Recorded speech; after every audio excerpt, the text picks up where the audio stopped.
जय श्री राम, वंदे मातरम। मैं शरण सिंह रावणा राजपूत। मेरे चैनल का नाम है प्रेमी रावणा राजपूत और मेरे चैनल को सपोर्ट करते रहें, सब्सक्राइब करते रहें, लाइक शेयर जरूर करें। आज का टॉपिक है हिंदू हिंदू से 12 सबसे बड़े विश्वासघात, कांग्रेस का मिशन मुस्लिम का राष्ट्र। इसके बारे में आज का वीडियो है। मेरा नाम सुजाता देवी रावणा राजपूत है। आप हमारे चैनल को लाइक और शेयर करना। चलते हैं वीडियो।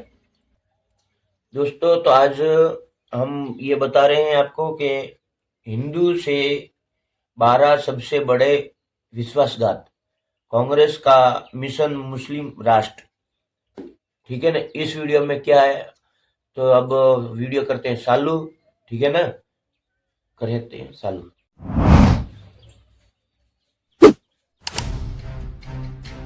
किसी बुद्धिमान व्यक्ति ने कहा था, कांग्रेस भारत को संविधान के माध्यम से मुस्लिम राष्ट्र बना चुकी थी, बस वो इसकी घोषणा नहीं कर पाई। मनमोहन सिंह ने जब कहा था कि देश के संसाधनों पर पहला अधिकार मुसलमानों का है, वो इसी घोषणा का प्रयास कर रहे थे। कांग्रेस ने आशा नहीं की थी कि हिंदुओं की ओर से इतना कड़ा विरोध देखने को मिलेगा। भारत को शरिया पर आधारित इस्लामी राष्ट्र बनाने का अभियान उसी दिन आरंभ हो गया था जिस दिन पाकिस्तान बना। वर्ष 1950 में संविधान के अनुच्छेद 25 के माध्यम से धर्मांतरण को वैध बना दिया गया, ये जानते हुए कि चारों प्रमुख भारतीय धार्मिक समुदाय हिंदू, सिख, बौद्ध और जैन बलपूर्वक या लालच देकर धर्मांतरण नहीं करते, जबकि दोनों अब्राहमिक मजहब प्रोस्लेटिक अर्थात धर्मांतरण पर आधारित हैं। कांग्रेस ने अनुच्छेद 28 के माध्यम से हिंदुओं को धार्मिक शिक्षा देने का अधिकार छीन लिया, लेकिन अनुच्छेद 30 बनाकर मुस्लिमों और ईसाइयों को मजहबी शिक्षा देने की छूट दे दी। कोई और देश होता तो इसे धार्मिक अत्याचार की श्रेणी में रखा जाता। इसके बाद 1951 में सभी मंदिरों के चढ़ावे का पैसा हिंदुओं से छीन लिया गया। कांग्रेस सरकार ने हिंदुओं पर तो सेकुलर कानून थोप दिया, लेकिन मुस्लिम और ईसाई पर्सनल लॉ को छुआ तक नहीं। उन्हें बहुविवाह की छूट दी गई ताकि वे तेजी से जनसंख्या बढ़ा सके। 1954 में स्पेशल मैरिज एक्ट लाया गया ताकि मुस्लिम लड़के आसानी से हिंदू लड़कियों से शादी कर सकें। फिर फिल्मों और साहित्य के माध्यम से इसे ग्लैमराइज किया गया। आज इसी का परिणाम है कि हर वर्ष सैकड़ों हिंदू लड़कियां लव जिहाद में मारी जा रही हैं। वर्ष 1975 भारत को मुस्लिम राष्ट्र बनाने की दिशा में सबसे महत्वपूर्ण था, जब आपातकाल लगाकर संविधान में सेक्युलरिज्म शब्द जोड़ दिया गया। वर्ष 1991 में सोनिया गांधी के दबाव में अल्पसंख्यक आयोग बना, जबकि किसी सेकुलर देश में मजहबी पहचान के आधार पर विशेषाधिकार नहीं हो सकते। इसके बाद ही मुसलमानों के लिए विशेष अनुदानों की भरमार हो गई। वर्ष 1992 में कांग्रेस ने पूजा स्थल अधिनियम बनाकर एक झटके में 40,000 मंदिरों पर हिंदुओं के दावे को समाप्त कर दिया। वर्ष 1995 में कांग्रेस ने वक्फ कानून बनाकर मुसलमानों को यह अधिकार दे दिया कि वे जब जहां चाहें हिंदुओं की भूमि छीन सकते हैं। इसके विरुद्ध कोई कोर्ट में अपील नहीं कर सकता। वर्ष 2007 में कांग्रेस ने सुप्रीम कोर्ट में हलफनामा दिया कि राम एक काल्पनिक चरित्र थे, इसलिए राम सेतु को तोड़ दिया जाना चाहिए। इसके बाद कांग्रेस ने हिंदुओं को आतंकवादी साबित करने पर पूरी शक्ति लगा दी। देश भर में हिंदू साधु संतों की धरपकड़ होने लगी, उन्हें बर्बर तरीके से यातनाएं दी जाने लगी। इस पूरे प्रोजेक्ट की सीधी निगरानी सोनिया गांधी कर रही थी। 2013 में सोनिया गांधी के ही कहने पर कम्युनल वायलेंस बिल लाया गया। इसमें व्यवस्था थी कि कहीं भी दंगा होने की स्थिति में स्वाभाविक रूप से हिंदुओं को दोषी माना जाएगा। बीजेपी ना होती तो ये कानून भी बन चुका होता। बीजेपी नहीं बोलता हिंदू। हमें भूलना नहीं चाहिए कि शक्तिशाली रोमन साम्राज्य के पतन में केवल 80 वर्ष लगे थे। कांग्रेस ने हिंदुओं को नष्ट करने के लिए बिल्कुल वही फॉर्मूला अपनाया जो रोमन साम्राज्य को नष्ट करने के लिए किया गया था। इस बारे में हमारा वीडियो आप डिस्क्रिप्शन और कमेंट में देख सकते हैं।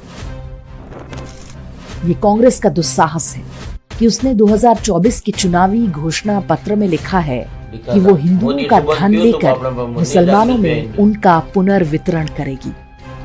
प्रधानमंत्री मोदी ने जब यही बात पकड़ ली और उसे आसान भाषा में जनता को समझा दिया तो पूरा कांग्रेसी तंत्र बौखला उठा। तुम उसे छीनने की बात कर रहे हो अपने मैनिफेस्टो में। गोल ले लेंगे, सबको वितरित कर देंगे।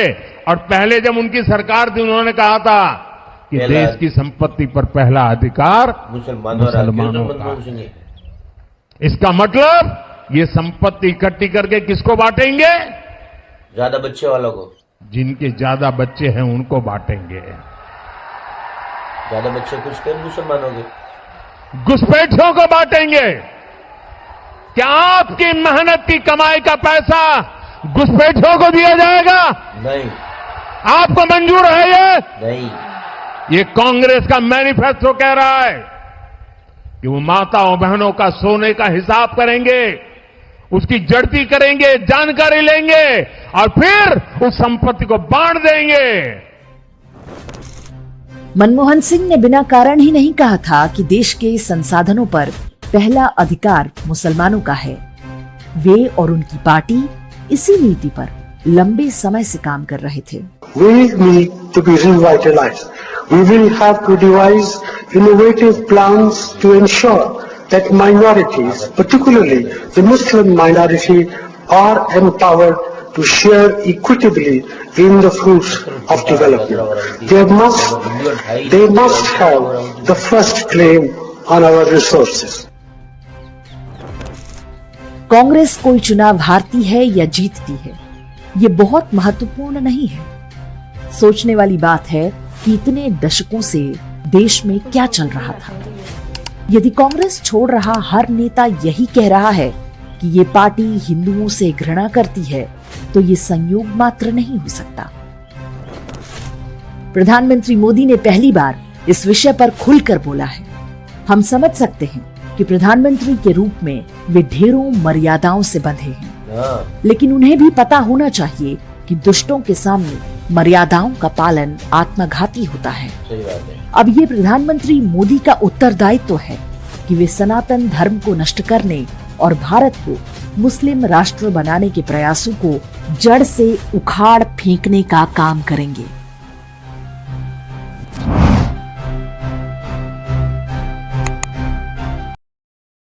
ये वीडियो तो खत्म हो गया मेरे भाइयों दोस्तों। हिंदुओं जाग जाओ।